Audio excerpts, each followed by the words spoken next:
Білесіз бе, бұл әйел небәрі 6 жыл ішінде 42 еркекті өлтіріп, бөлшектеп, шошқаларға жем қылған. Бұл Белль Ганнес, бойы 2 метр, ал салмағы 90 келі алып әйел. ақш-тың Лапорт қаласында 1902 мен 1908 жылдары 42 еркекті о дүниелік еткен. Ол газет арқылы күйеу іздеймін деп хабарландыру беріп, еркектермен хат алмасып танысатын болыпты. Сөйтіп, сөзі жарасқан еркектерді қонаққа шақырып, ішімдіктеріне ұйықтататын дәрі қосып беретін.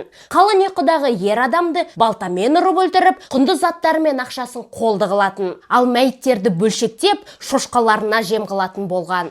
Осылайша жалпы саны 42 адамды өлтіріп, 250 мың долларға кенілген екен. Бұл ақша қазіргі бағаммен 7 миллион доллар. Алайда 1908 жылы Белль Ганнестің үйі өртеніп кетеді. Осы кезде ғана оның сұмдық құпиясы ашылды. Сақшылар үйдің жертөлесінен, ауласы мен қораларынан көптеген адам сүйектерін тапты.